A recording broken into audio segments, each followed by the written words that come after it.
28 May. There is a chance of escape, or at any rate of being able to send word home. A band of Zagani have come to the castle and are encamped in the courtyard. These Zagani are gypsies. I have notes of them in my book. They're peculiar to this part of the world, though allied to the ordinary gypsies all the world over. There are thousands of them in Hungary and Transylvania, who are almost outside all law. They attach themselves as a rule to some great noble or boyar and call themselves by his name.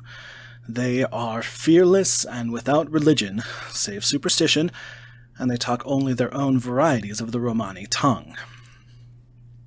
I shall write some letters home, and shall try to get them to have them posted. I've already spoken them through my window to begin acquaintanceship. They took their hats off and made obeisance and many signs, which, however, I could not understand any more than I could their spoken language. I have written the letters. Mina's is in shorthand, and I simply ask Mr. Hawkins to communicate with her. To her, I have explained my situation, but without the horrors, which I may only surmise.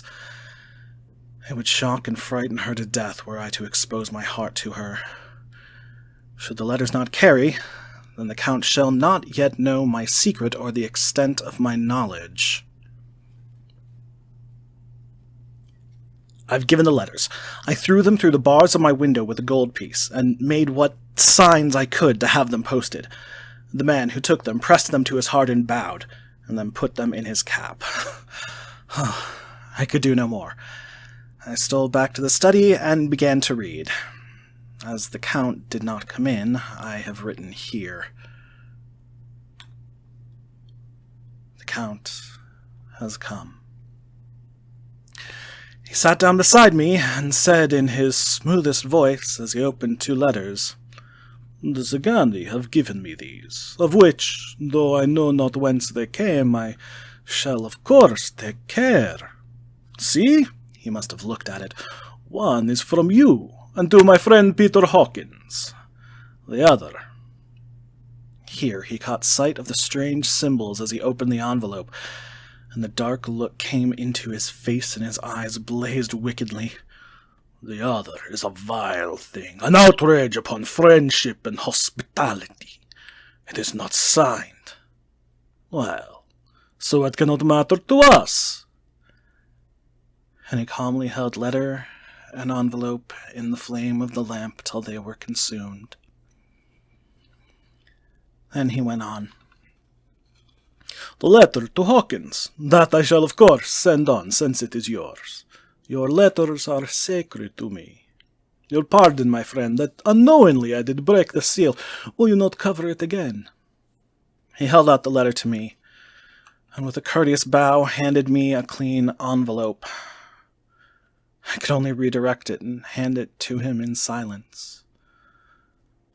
When he went out of the room, I could hear the key turn softly.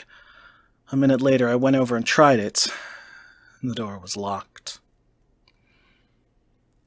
When, an hour or two after, the Count came quietly into the room, his coming awakened me, for I had gone to sleep on the sofa. He was very courteous and very cheery in his manner, and seeing that I had been sleeping, he said, "So, my friend, you are tired. Get to bed. There is the surest rest. I may not have the pleasure to talk tonight, since there are many labors to me. But you will sleep, I pray." I passed to my room and went to bed, and strange to say, slept without dreaming. Despair has its own calms.